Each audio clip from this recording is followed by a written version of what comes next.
So tonight's webinar is called Nutrition 101, Let's Eat, or How Blocks and Broccoli Merge.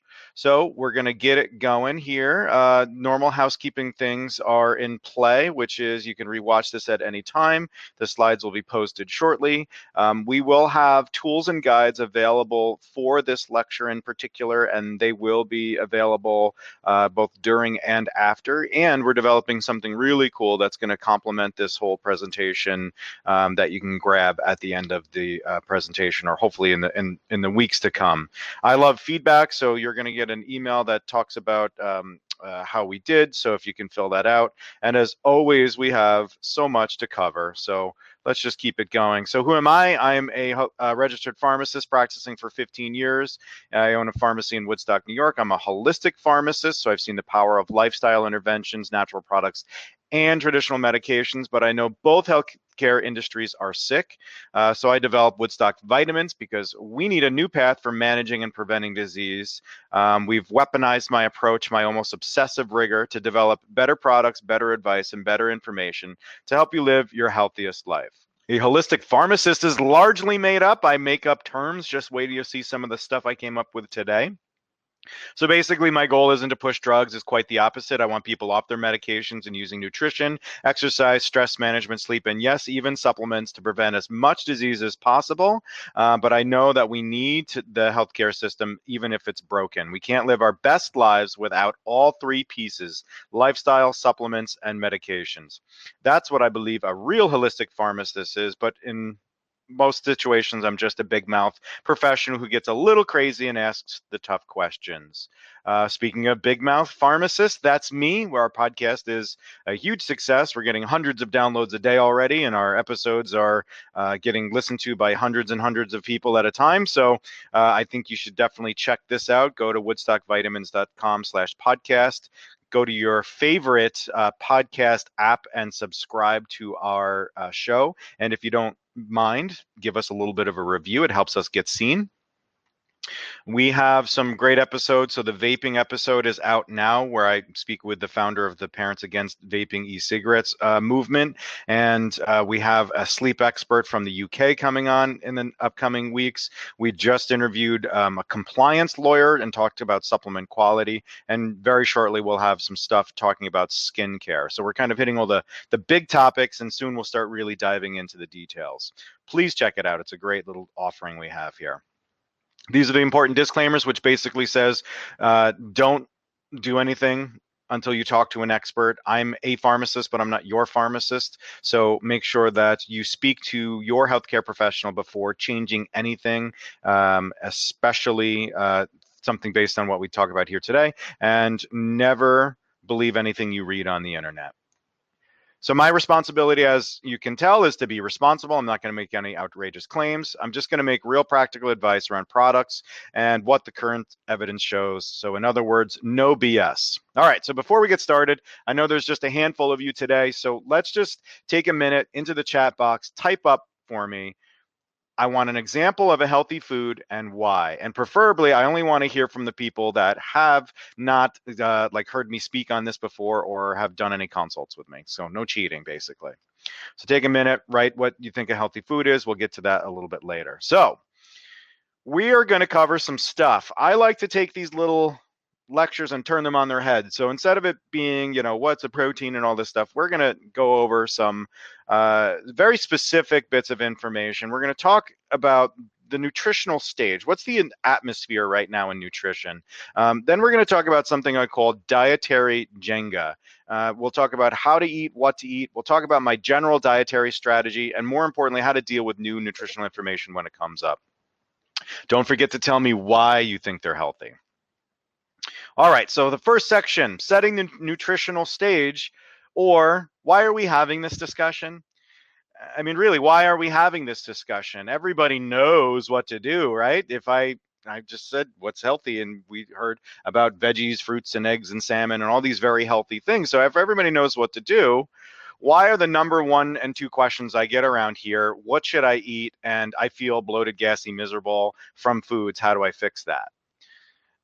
There are a lot of problems with what we know. And those information problems start with the fact that we have no formal training. Doctorate degree in pharmacy, 6-year clinical degree. And the last time I had any classes around nutrition was when I was 14 in home ec class. So the only reason I know anything about nutrition is because I've hired registered dietitians. I've had like 5 dietitians work for me over these years, you know? So they've taught me pretty much everything that I've needed to know. And we constantly have new dietitians teaching us all the funky new stuff. But you don't have that. Instead, we get our advice from the media, not experts. So even me, who's a little bit more nutritionally savvy, I don't get a lot of people asking me that question. And by the media, I mean influencers, or AKA the morons that are on social media taking the pictures of themselves, telling you what kind of protein shake you should eat. But also the influencers for us are people in our social circles. A lot of us make changes to our diet based on what our friends and family say. The other place is, of course, these clickbait articles that keep coming up. The problem is that when a new study comes out, we don't know how to value it and put it in perspective with the rest of the stuff. These articles say that eggs are bad for you, as they did recently, and we think, oh my goodness, the eggs are horrible and I need to stop it. So we take these little bits of data and we take that as gospel, and we change everything about our diets based on one little blip on the radar. And that's not a good way to do it. Nutritional studies themselves are very difficult to do correctly. And the reason being is that it takes a long time to capture this kind of data and to control all the different nutritional variables to determine what dietary intervention will have what effect on a person. It's just very complicated, and it would just require lots and lots of money. And even if we could do it, we'd at best get about a year's worth of data. So it's really tough to know. All we can do is kind of like look back over time and say, people who generally did these things did better. And just as humans, we always want to oversimplify everything. We try to use broad strokes. Well, this is a good fat and this is a bad fat, and here's a good protein and a bad protein. So we don't really get into the nuance where we need to. But the biggest problem is that the advice that works isn't sexy, and this is a real problem. It's a marketing problem. The tried and true advice of good diet and exercise isn't as attractive as all of the solutions and quick answers and the shortcuts that everybody pitches out there. So if we learn nutrition in a fundamental manner, we'll find 2 very specific things. It's time for a Neal quote. Good nutrition is simple. Most of us have a sense for best practices, but good nutrition, though, is not easy. It's often overcomplicated, and most importantly, it's our behavior, not our food, that must change first. So let's talk about the overcomplication of nutrition, AKA Neal's gimmicks just go a little bit too far. You're going to love this one. So we talked about it. What makes a food healthy? Veggies, fruits, eggs, salmon, vegetables. A lot of people will say things like, oh, a food is healthy because it's GMO, or it's organic, or it's got a high nutritional content, or it's grass-fed. All of these different terms and vocabulary words, and I just kind of feel like most of the time we're overthinking it. Let's try to simplify it and make it a little bit easier. So as I said, there are hundreds of slides available for you and articles I've written listing out and defining what a protein is and what fats are and carbs. We're not doing that today. I'm not talking about a gimmick diet or system that's going to work for you. This isn't the place for it. That stuff's all boring. Everybody doesn't want to hear that anymore because we've heard it enough. So instead, I'm going to pick apart the themes of nutrition that add the complex picture and organize them into a system. And that system is my newest gimmick.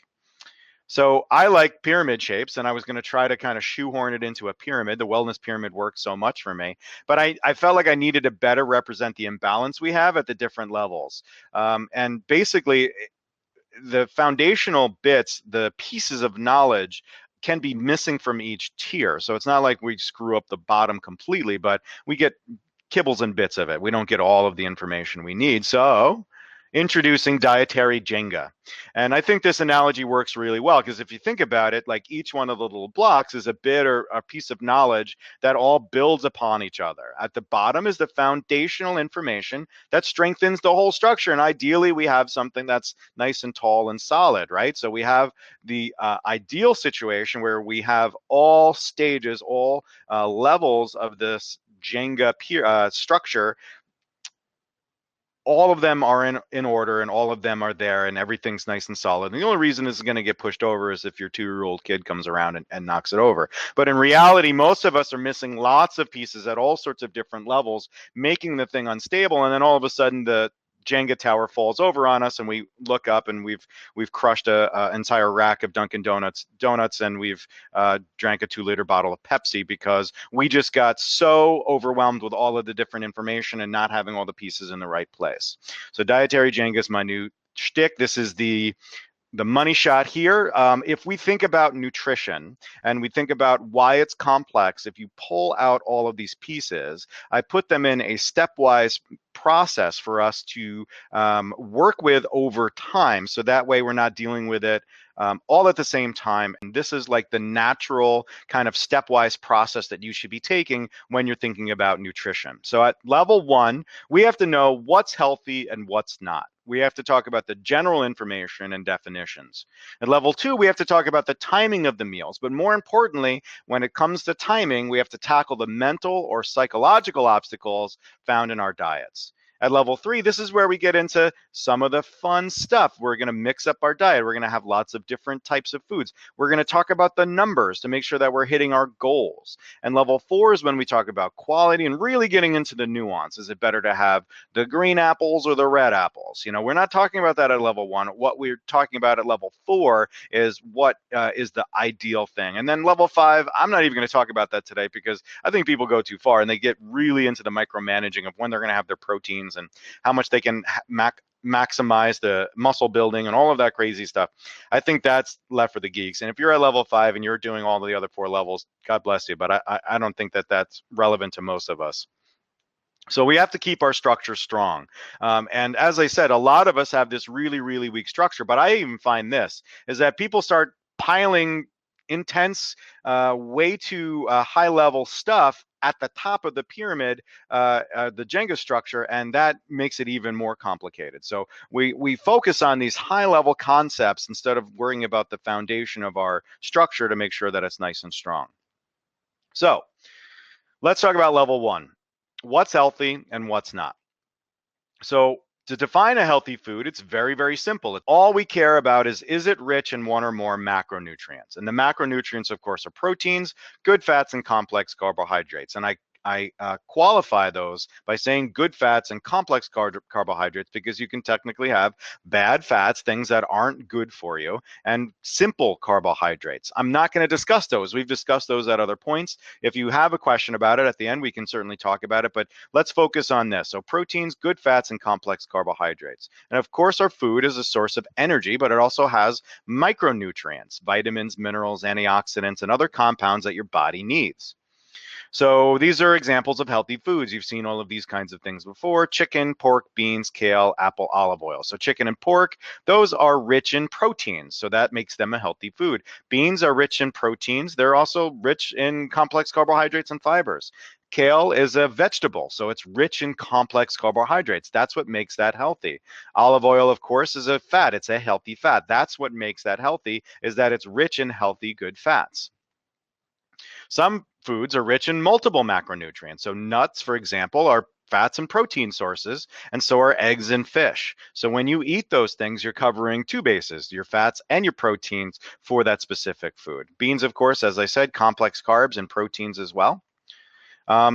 When it comes to like, how do I know what my food has? Because that's another question that we get often is like, how do I know how much vitamin C is in an orange and that kind of stuff? Well, from the macronutrient standpoint, you can't go wrong with Google because everybody and their mother's writing content now about foods that are rich in this and foods that are rich in that. So you can see these lists all over the place and they're pretty much not wrong. It's very difficult to get that kind of stuff incorrect. Wikipedia, of course, has lots of different good resources around this as well. In fact, I found a very comprehensive list of every single fruit that is in existence. But there are also 2 databases that you can check. If you go to the USDA or self.com, you can type in a food type and then you can drill down into like, I typed in eggs and you can get like 1 whole goose egg and then find out the fat and protein content on average for these things. So this is just a little tidbit to throw your way. So if you wanted to, another way to look at it is that a healthy food will fit into one or more of these slots. So proteins, good fats, or complex carbohydrates. So if we talk about something like yogurt, we can kind of get into the gray area.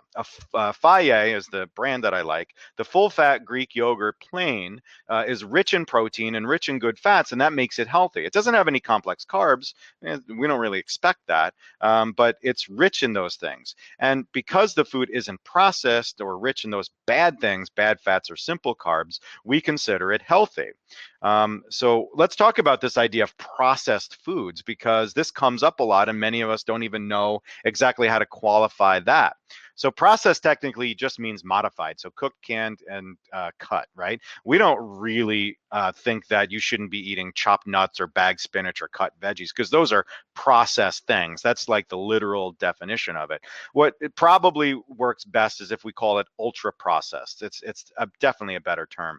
It's chemically modified to improve the flavor, extend the shelf life. Usually they use sugar, salt, fat, artificial flavor, sweeteners, all sorts of awesome chemicals, and it makes it so the food will last a lot longer. It makes it much richer in taste. It makes the food calorie dense and often nutritionally devoid. These are almost all prepackaged, ready to eat foods. So cereal, chips, cookies, bread, anything in the convenience store, meat products like bacon, sorry, bacon lovers, sugary drinks, and even dried fruit is processed. People will eat dehydrated fruit in a bag and think that it's like actual fruit. It's coated in sugar to keep it preserved. I mean, that's how that stuff kind of works.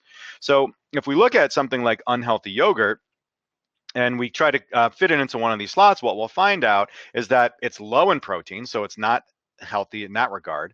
It's low in good fats, and there's no complex carbohydrates. In fact, they add simple sugars to it. So an unhealthy food can look like a healthy option. Yogurt. Some people will tell me, oh, yogurt's a healthy food, only if it's rich in protein and good fats, of course. So, but if we use this framework, we can quickly identify the wolves from the sheep. So other examples, bread. So there is wheat bread, and people will think, oh, wheat, so that means that it's whole wheat, but it's not. It has to be 100% whole wheat or whole grain bread in order for it to actually be rich in complex carbs and have a good source of protein. The same thing with oats. Those Quaker things that you eat are not anywhere near healthy. They're often over processed, and they take out all of the good proteins and vitamins from the compound. So as you can see, like using these three kind of bins to put food in, it's a very easy way for us to determine what's healthy. So now let's talk about how do we define a healthy meal?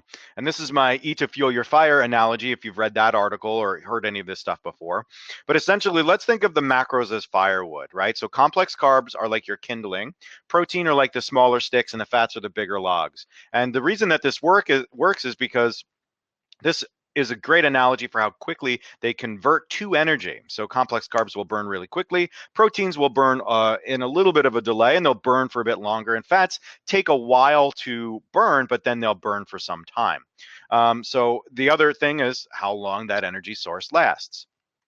So if we look at a fruit salad, basically we have a pile of kindling. And so yes, it's a healthy food. It's a useful type of firewood, but it's not properly balanced with the other types of wood. And so we'll going to burn for a short period of time, because that's what those things are. So in this definition of what a healthy meal is, fruit's healthy. It's a healthy food. We said it's a healthy food because it's rich in complex carbohydrates, but eating it exclusively as a meal or a snack defeats the purpose of a meal, to provide energy and other healthy stuff over a period of time. That's why we eat food, is to give us energy over time. So ignoring the little pieces of kindling that are on the side there, what if we tried to light this stack of wood on fire? Well, it's going to take quite a while before this catches. We're not going to have much energy early. It's going to take some time. And even if this whole thing went ablaze, the biggest fires will only last for a few hours longer. It's not like you're going to light a big bonfire and then you'll be good for days, right? Thanksgiving, you'll smash like 7,000 calories in one sitting, but like 5 hours later, you'll say, yeah, I could eat.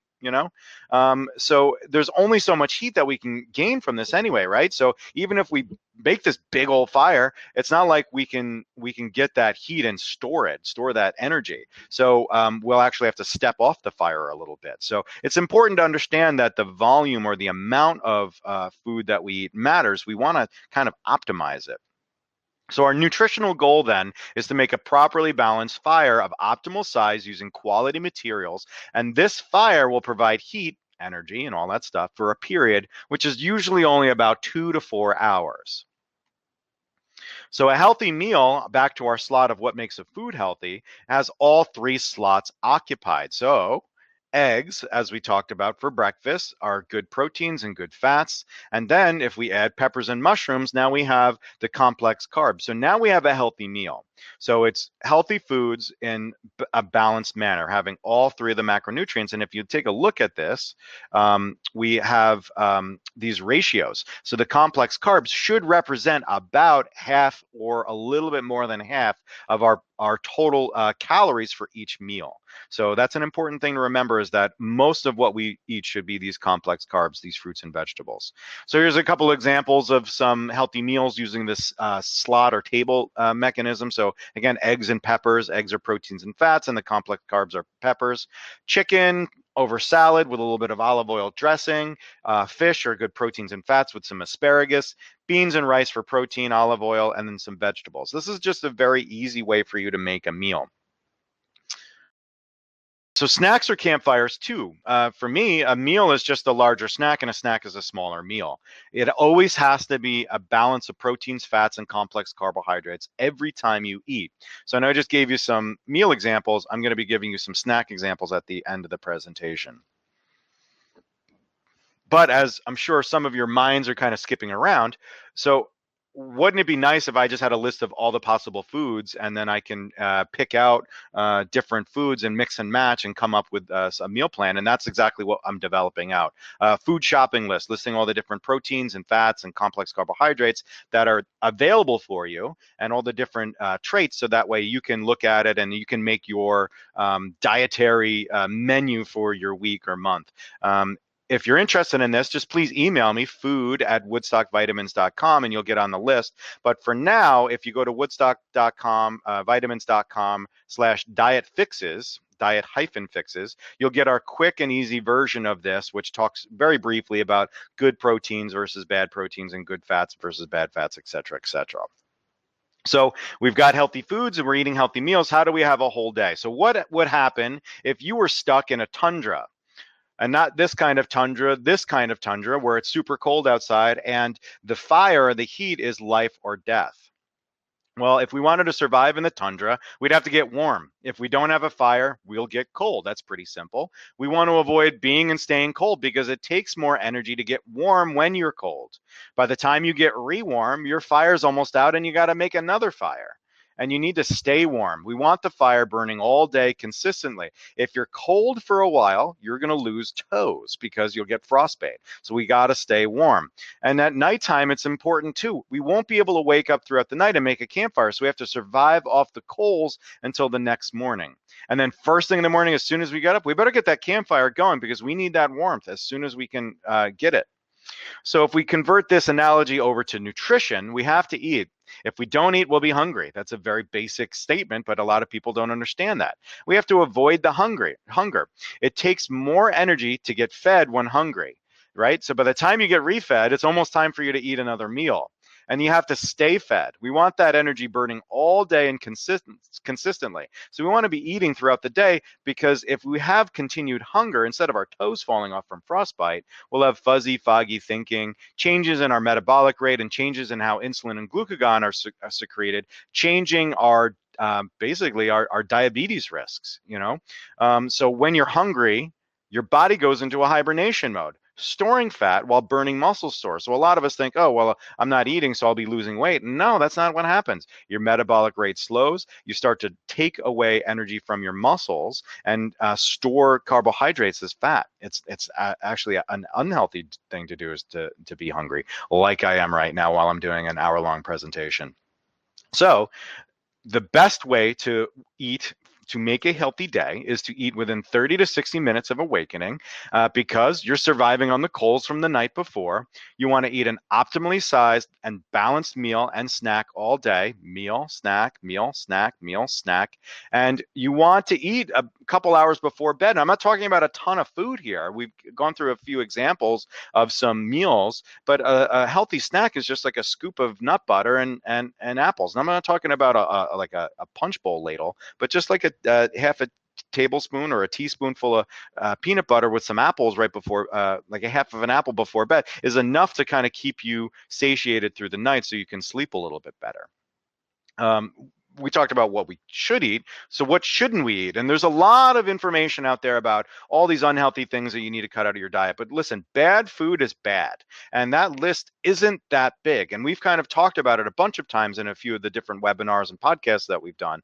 But essentially, the only three things I would say that you absolutely should not eat. Things you're allergic to, that's pretty straightforward. Trans fats, there doesn't seem to be any health benefit. In fact, it's a health detriment.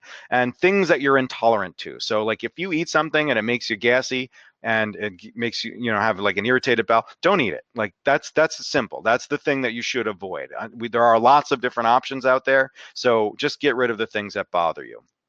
Now, in the category of avoid at all costs, but you can use occasionally, processed or packaged foods, right? So I tell people don't eat them. But if you have them occasionally because you're going to go to a party and you're going to eat some crackers and whatever other stuff is out there, it's okay to have it occasionally, but you really want to make it as close to zero as possible. Inflammatory foods, we've talked about what those are, but I've included those again, so we'll talk about them in a minute. And any foods with added sugar. So again, processed or packaged stuff. My advice is to keep these other things to a minimum. Simple carbohydrates, so bread, rice, pasta, all the stuff that's processed. Again, on a carbohydrate level, try to keep those to nothing. Those are the devil, really, for most of us. Caffeine and alcohol, they're fine, but you have to counteract their negative effects. Keep them minimal because, you just end up tripping over them. Again, inflammatory foods. These are the things that will cause an inflammatory state in your body. Artificial sweeteners, excess red meat, margarine, which goes into the trans fats, those bootleg vegetable oils that have been like bleached and all the other craziness, deli meats, and any of this other fried stuff. So this is a very, very comprehensive list of things that you should be avoiding. And this is really the dirty, like, what is it, 9 items. So these are the things that you should avoid at all costs. But if you have them occasionally, it's not going to be dire, but they will contribute to an unhealthy body. And again, this is my little slide from the leaky gut syndrome webinar. Eat these things instead of these things. So healthy foods and complex carbohydrates and protein sources and fats, they're anti-inflammatory, and all of those gross processed packaged things are inflammatory. And that's it. So like if you talk about this from a understanding of what nutrition is, Nutrition 101 is just understanding what makes a food healthy, what makes a meal healthy, what makes your day healthy, and what things to stay away from. And it's not complicated. Okay. And that's why it's important to take these in a stepwise manner with this like dietary Jenga. We're on level 1 and like half of level 2 already, just by going over those basic concepts. And as long as you can stick to that, you're going to be well on your way to a better nutritional profile. So again, eating a balanced, properly balanced mix of proteins, fats, and complex carbohydrates. They have to be nutrient dense, real foods, again, rich in one or more macronutrient, in small amounts frequently throughout the day. If you do that, you are better than, I would say, 90% of the people out there. I actually have a statistic on that. You're definitely better than about 60% of people out there. So again, back to dietary Jenga. We've got level 1. We're halfway through level 2. So let's get into the next part. Let's get to level 2 of dietary Jenga.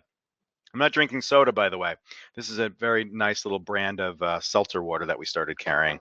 So I'm going to try not to burp in your ears. I apologize. So dietary Jenga level 2. Back to this, the mental or psychological obstacles, the food-brain connection, AKA stop stress eating, Neal, because I did, and I've got lots of examples of this.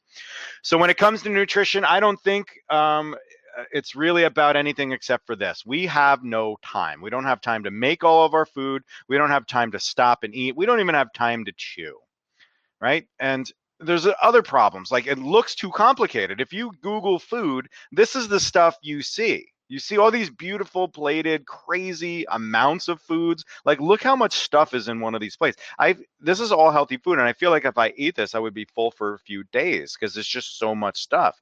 And we have this misconception that if it's beautiful, then it's healthy. If it's not beautiful, it's unhealthy. And that's not necessarily true. And I want to give a little piece of social commentary if I can. So we're deeply attracted to healthy, yummy looking food, of course. That's why all these pictures do so well. But just like social media is creating a false image of beauty, food photography is creating a false image of healthy. That's deep stuff right there. So it creates an apprehension in some. I don't have the time, skill, resources to make food that looks like that. So I'm not even going to try. And so I'm just going to keep doing what I'm doing. My food isn't healthy because I can't make it look so fancy. So stop with the food porn, and please stop taking pictures of your food in restaurants. And that's the end of my social commentary. There is a misconception about the amount of time that's needed to make good, healthy food. And I don't believe that any food should be 2 hours of prep and 1 hour cook time for each meal. Save that for special occasions, if that. You can go online and there's literally a billion recipes out there. So find ones that have targeted plans for busy people that only have a handful of ingredients of real foods, because it's just going to be more accessible and it's going to be something that you can accomplish on an easier basis. Now, one of the things I'd like to remind you is that bland works. Healthy whole foods don't need all that crazy stuff. And if I could just define, because whole food is like a weird term anymore, a whole food just means it's unprocessed, aka real food. It's just a silly thing. So anyway, so whole foods are fine by themselves. It doesn't need all of that crazy spices and cooking and prep time. What matters most is just eating them in a properly balanced way throughout the day, and save the advanced stuff for the later stages of dietary Jenga, when you really start to ascend the tower. Now, expense is always a big thing that comes up, and I don't believe that good food has to be expensive. You can get quality food and not break the bank. It's marginally more expensive than the processed kind of gross stuff. Certainly, I should warn you to not overpay for silly claims and labels. There's a lot of foods that are saying that they're better than others. It's mostly marketing and has very little to do with what's real. And just as a reminder, I try to teach people that there are two costs when it comes to nutrition: the cost of food and the cost of healthcare.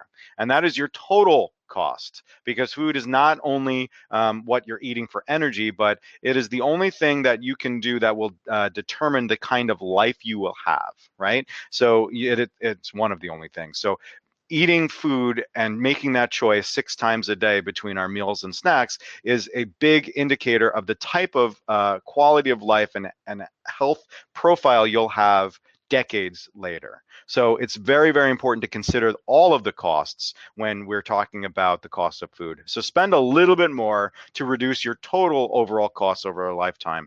And there are plenty of examples of healthy whole food on a budget. Again, Google's your friend. Everybody and their mother's writing blog articles about this stuff. So very, very easy. The part for me is the mindfulness around food. So stress and comfort food. So we get a little tweaked out. We need that dopamine rush. So we're gonna go for all the crazy processed, high flavor dense stuff, the junk food, right? Because it makes us feel better. Not chewing, that's my thing. I don't have enough time, so I'll just chomp twice and swallow. And so if our body is not able to kind of digest that appropriately, we're going to be hungrier longer, even though our stomach is kind of stretching out. The biggest thing is if you're under duress, you're going to make really, really poor choices. So planning goes a very long way. And look, man, Buddha was a chunky monkey, so he was eating good. So you just have to be mindful about it, but not rock his gut. One of the things I like to talk about when it comes to food is that it's just like starting an exercise routine. So who's going to go to the gym and not like talk to a professional about what to do, or at least have a plan? So what happens when you go to the gym and you don't have a plan, or you don't know how anything works? Well, this kind of stuff happens, right? You have people in the gym that have no idea what they're doing, and it's obvious that they're just like clueless. And so planning goes so far when it comes to the gym, and the same thing goes for nutrition. You wouldn't go into a gym without a plan for your workout. So here's a pro tip: don't go to bed without knowing what you're going to eat for your meals and snacks tomorrow. If you just draw that one line in the sand, it'll radically change your life. If you just plan out the night before, okay, I'm gonna have this, and this, and plan it out. Don't leave your house without those pre-planned meals. That'll go a million miles. It'll cut down on all of the improperly planned meals and the eating under duress and all the other fun stuff that happens. The easy part to wellness is reading, researching, and planning. The real work is in changing your habits. Do the hardest work on you for you. So now we've crossed off level 1 and level 2 for dietary Jenga, and we're moving up the little structure here. So I call this next section the lightning round. We're going to take care of stages 3 through 5 in 10 minutes because we've already talked quite a bit. So stage 3, we want to talk about knowing the numbers. So once you've mastered the basics and changed your habits, it's time to really, really dial in your diet. And we do so by ensuring we're meeting our daily goals for consumption. And this may mean eating more or less, or varying your foods to get exposure to micronutrients and antioxidants from different sources. People tell me, well, why wait? I'm here to talk about nutrition. I want to talk about all the numbers and what I should be doing. And I tell people time and time again, it is far more important to focus on level 1 and 2 to just take whatever you are eating and just kind of tweak a little bit. Take your chicken, and instead of just eating chicken by itself, add a complex carb and some fats. Take your fruit salad that you're eating for breakfast and add some proteins and some fats to it. Just take what you're doing and shift a little bit. It is much more important to build those better habits and understanding of nutrition, even if you're off target for calories and macronutrients. I'd rather you get a little bit less protein just for a couple of weeks, because it only takes about 21 days to build a really good habit. And the reason that I say that this is important is because ultra processed foods make up almost 60% of the diet in the US. That is insane. That almost 60% of the calories that Americans eat is from these crack cocaine level foods that are super unhealthy for us. So just by taking your diet and getting rid of the junk and putting back in even low quality, high calorie, I don't even care, whole foods, you're going to be a million times better off. And here's a piece of information that just was recently released by the NIH. There was 2 very small groups, and they ate similar macros, so proteins, fats, complex carbohydrates, and calories from unprocessed versus processed foods. And what they found is the people that eat the processed foods on average consumed 500 more calories a day, and just over a 2-week period gained 2 pounds, right? Because the processed foods have less satiation and there's quicker eating because of the quality. The foods are addicting, and that you just kind of shove them down your throat, right? But here's the real important thing. When they switched from the processed to the unprocessed, it resulted in slower eating, and they maintained the target intake goals and a total net weight loss. So here's the big insight. Just by eating real foods in proper balance, timed correctly, will often cause a net reduction in caloric intake while increasing energy and focus. So just by doing level 1 and level 2, you will probably not exceed your calories limits. You will probably feel a million times better without getting into the nitty-gritty of the numbers. So that's why I say they're secondary. They're tertiary. It's not even important to even consider these things until you've started to eat these whole foods on a better basis, making that campfire. And now there's some evidence to support that. So let's just do the quick version of what the numbers need to be. So there's a lot of debate about how much protein you need, but the official range is 0.8 to 1.2 grams per kilograms per day.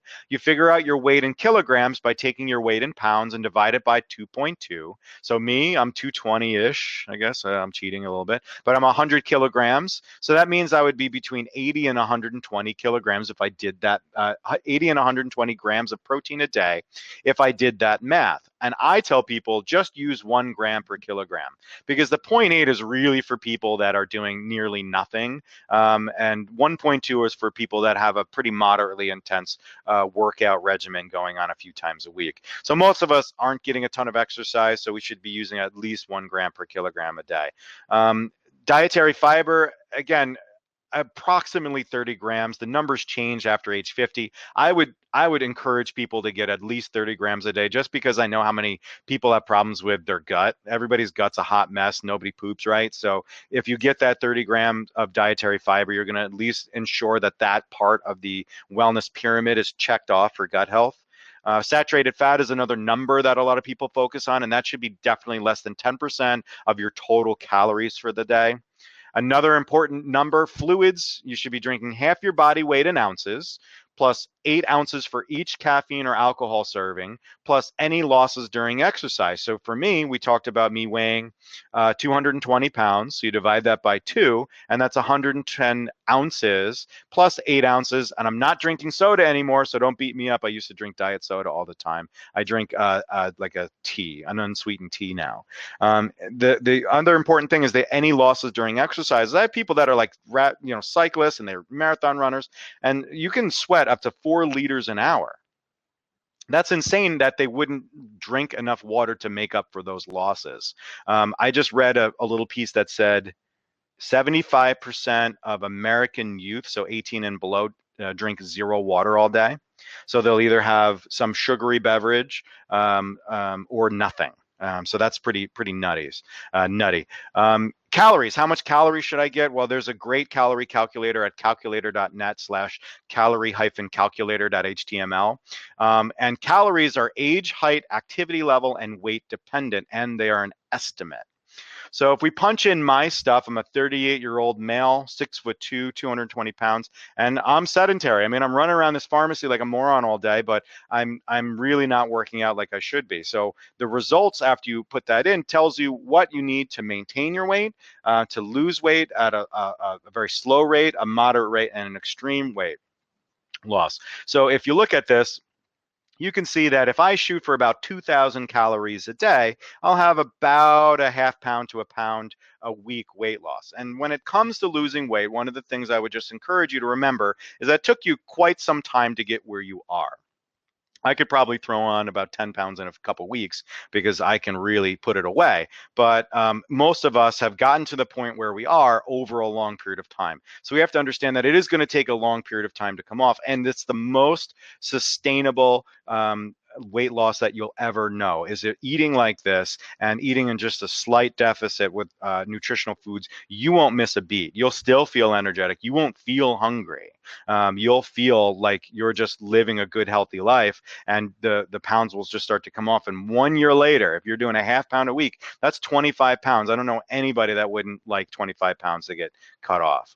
So let's just review. So for me, it's 100 grams of protein a day, 30 grams of dietary fibers. I shouldn't have more than 200 calories of saturated fat, if that.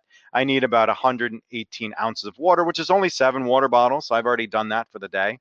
And my calories, if I wanted to just stay where I am, I would do 2,400, but I'm going to shoot for about 2,000 to lose about a half pound weekly. So that's just the numbers. And like, that's how simple it is. And that's something that you need to worry about, but you only need to worry about it after you've actually changed the habits around your diet.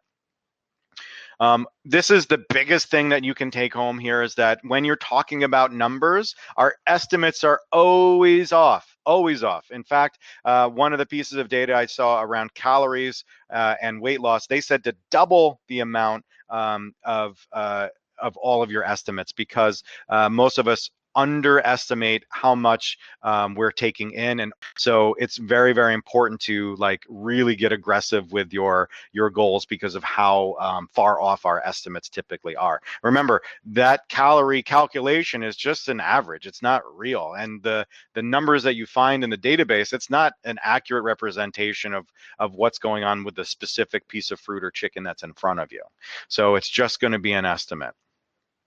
This is my little modification of the fix your plate, I think, is the new thing instead of the food pyramid. So if we talk about the plate, the green section is all of the complex carbohydrates we should be eating, which should be about 50% of our plate.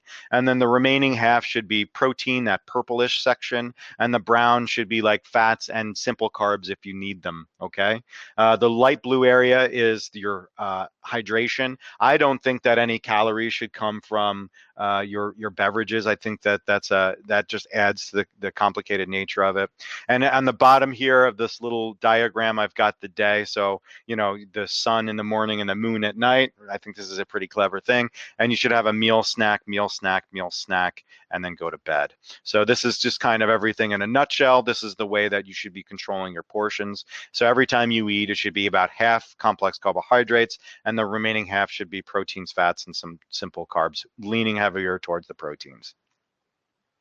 So varying your diet, you have to diversify your bonds, right? You have to eat lots of colorful foods and you have to mix and match things. And I hear often, oh, it's too hard. There's too many things. And what I push back and say, how many foods do you really eat?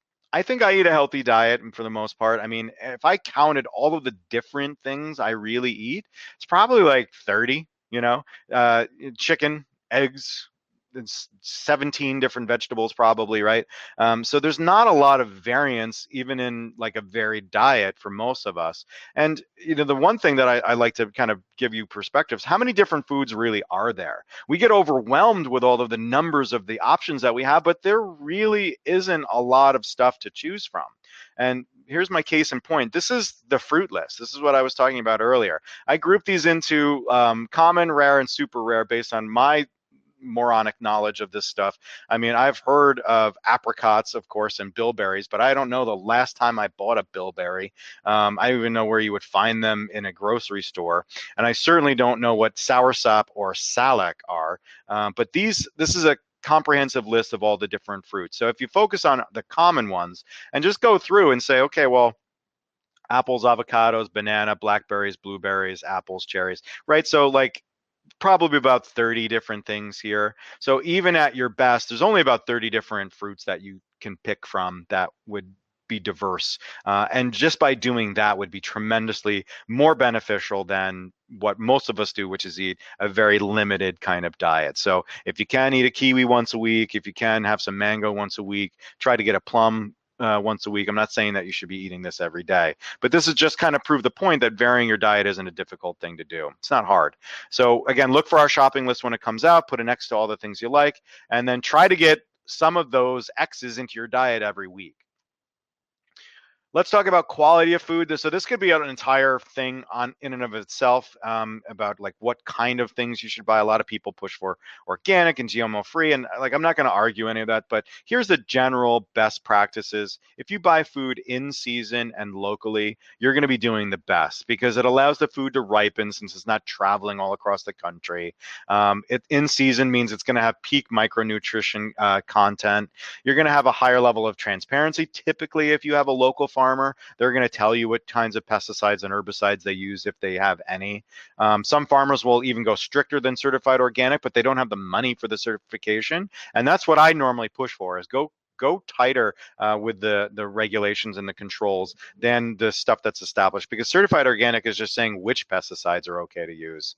And then, of course, it supports the local community. In general, look for grass-fed and free-range meats, no farmed fish, and the less chemical exposure, the better. So be thinking about things like herbicides and pesticides, and with animal products, antibiotics and hormones. Very, very simple, quick word on quality of food. But again, we have to worry about our food quality, numbers, and varying our diet only after we start eating real and processed foods, timed correctly throughout the day, while addressing all the psychological stuff going on. So AKA level 1, level 2 of dietary Jenga come first. Even if your food choices are low quality in those stages, that's okay because it's temporary. Going from stage 1 to stage 2 shouldn't take more than just a few weeks. So just a few more weeks of some garbage food is okay, but don't be gross about it. Don't eat hot dogs from Stewart's or something like that. That's not the way to roll. So here we go. We just blew the entire dietary Jenga thing out of the water. Again, I'm leaving the geeks talk out of this. It's not really for here, but people get a little nuts with it, and they have points. But I don't know if it really matters for you and I. You know, if you're The Rock and you're trying to make every little muscle fiber perfect, then that makes a lot of sense. But most of us don't need to get to that level of extremeness. So let's talk about what I recommend from a general dietary strategy. So what I see the most when I deal with people in nutrition is that there are three things that trip us up the most: ultra processed foods, excess calorie consumption from our beverages, and too many servings of simple carbs. And that's all thanks to the food pyramid. The last time I got a food lecture, it said that we had to have 14 servings of breads and pasta and those kind and rice and that kind of stuff a day. So we still have that in our diet. So here's my general nutritional strategy. Don't get any calories from your drinks. Now, if you need a dairy and you want to drink some milk, a dairy serving, you want to drink some milk, that's okay. But for the most part, water should be it for you when you're drinking. That just it allows you to have more healthy foods and get those calories there. Of course, while we're talking about fluids, stay hydrated. Most of us are not. A liter of water a day seems like a lot, but that's bare minimum for kidney function, for just making sure our lungs stay flexible. We need to drink half our body weight in ounces with a minimum of 64 ounces a day. You want to get those simple carbs numbers as close to zero as possible. I refer to this as the Cheeto instead of the keto diet, where the keto says absolutely no carbohydrates at all, and we just want fats. So I just say get your simple carbs down, because that's a really, really poor source of energy, and get the complex carbs up. Shoot for 1 gram of kilogram a day for protein. Many of us, I guess if you say it like this, on average, Americans get our protein goals for the day. But if you look at specific groups, we're not hitting that, especially people over age 50. You tend to see that they eat less and less protein, or even people that don't eat animal products, so vegetarians and vegans, they may have difficulty hitting their protein goals. So making sure that they still shoot for those same goals, because that's what our bodies need.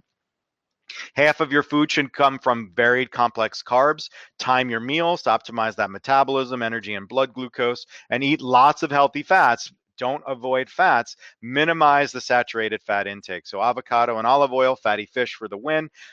Coconut oil was this big craze. It's got more saturated fat than butter. So we want to minimize these unhealthy fats like saturated fat, and we want no trans fats if we can. Stay away from foods in that no-fly zone that I laid out: the inflammatory foods and the trans fats and the things that you're intolerant to or allergic to. Very, very simple, straightforward stuff. Not very sexy, of course. I have a general recommendation that I tell people. I want you to eat these every single day. So 2 servings of dark leafy greens, 1 serving of blueberry every single day, 1 to 2 servings of red berries, and 1 serving of healthy fatty fish if you can.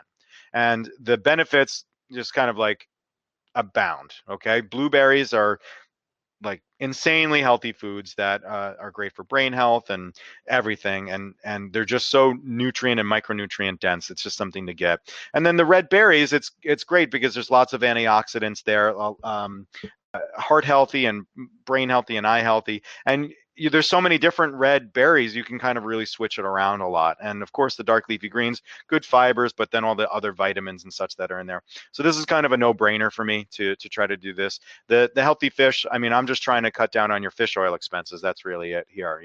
Healthy fatty fish are it's just awesome for you. So we talked about inflammation last month when we talked about our webinar, and one of the arguments I made is that everybody promotes anti-inflammatory supplements as something to take on a regular basis, and my argument is, well, those things are probably going to have the same liabilities as anti-inflammatory medications if we look at them over a long period of time and we really dived into the data.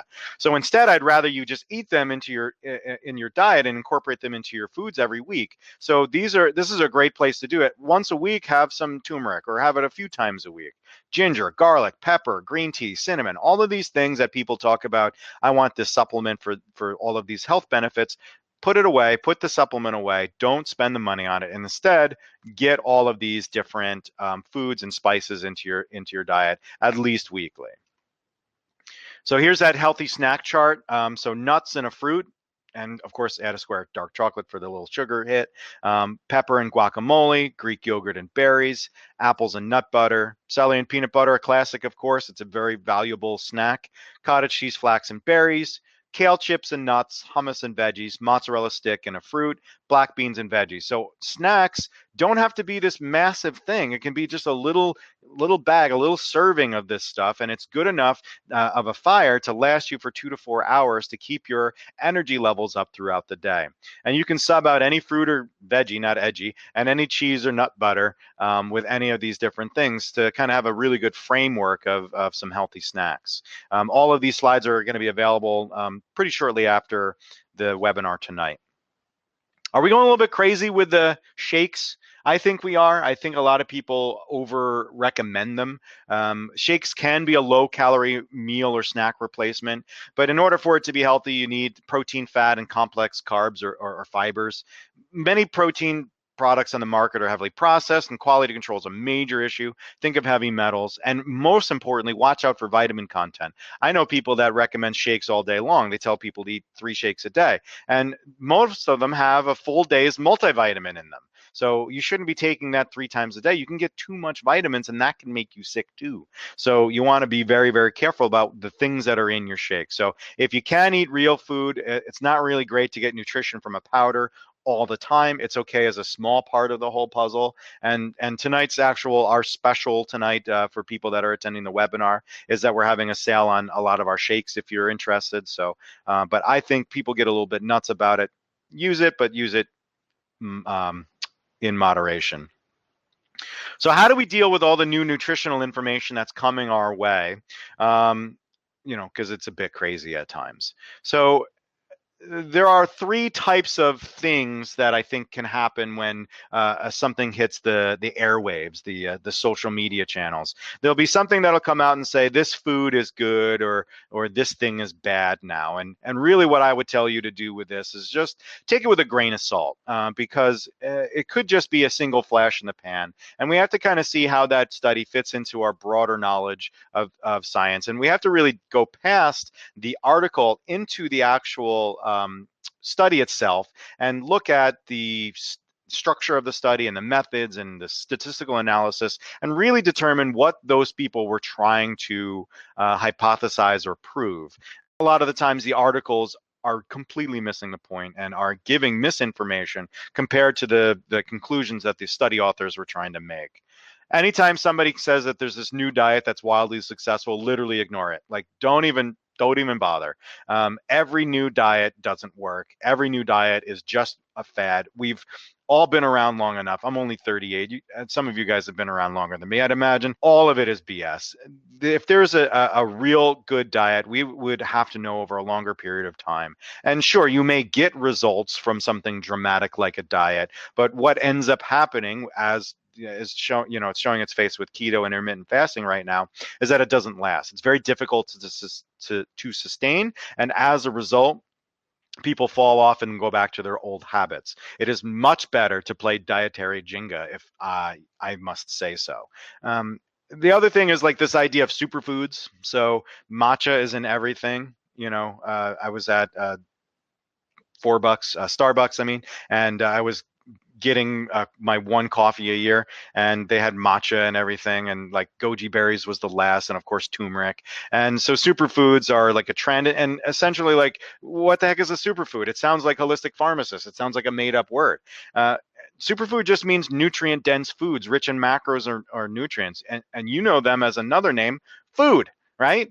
But the most common things known as superfoods are blueberries and kale and avocado, beans, sweet potato, nuts, and salmon, the prettiest, richest colors. I think anything that looks good on social media is pretty much a superfood. And yeah, you should eat them. So as I was saying before, red berries, have a serving of red berries every day. So if one day it's strawberry, another day it's raspberry, another day it's goji berries, and whatever, like, do that. They're healthy foods. Do you need to take a supplement version of these kinds of things? No, you don't. You just need to incorporate them into your diet on a regular basis. So what have we learned after 59 minutes here? Nutrition is simple, but not easy. The focus should be on understanding the basics and addressing our psychological connection to food. We have to understand the different layers to nutritional information, and we should only focus on one layer at a time, ensuring we're stable before building above it. I gotta say, dietary Jenga works for this. It takes all of the complex stuff that's spinning around in our heads and all of the points of resistance to this, and it just pulls it out, and it tells you that you have to cross each threshold one at a time in order to really master nutrition. And it allows you like a nice little framework to kind of swat away all the other misinformation that might be coming your way. So definitely look towards dietary Jenga as being a real thing that I kick around a lot, and I've trademarked it here today. We've written tons of content around diet. I've done a couple podcasts now. So I chatted with our dietitian about some of the trendy diets. I've got one coming up with like a wellness coach, Jeanette Brunet, and she has a very interesting diet. She says, like, listen to your body. Basically, if you fart, don't eat that. That was a very interesting conversation, of course. We've written a bunch of blogs: Eat to Fuel Your Fire, of course, Calories In, Calories Out, the Keto Fasting, Paleo and Raw, the USDA Organic, talking about, like, does organic really matter? Most recently, we did the Guide to Dietary Fats and Proteins, weighing the pros and cons. And of course, you can look at our old webinars like Leaky Gut, and you can see lots of good information about nutrition there. And if you have any nutrition, diet, or wellness related questions, don't hesitate to reach out to me. My number's here. You can email me at neal@woodstockvitamins.com, Neal, and you can go to woodstockvitamins.com and you can click the chat link at any time. There is a shake sale for all you people that are participating. So if you go to woodstockvitamins.com/let's eat, not let's eat, and use the coupon code let's eat tonight, you'll get, I think, 15% off any of our shake options. So I want to say thank you very much for attending the webinar tonight on Nutrition 101, Let's Eat. I'm also on Facebook, Neal Smoller. You can ping me there. You can see pictures of the kids, and then the podcast episodes are there. And if you need anything, you know where to get me, and we will talk next time. Thanks so much for attending.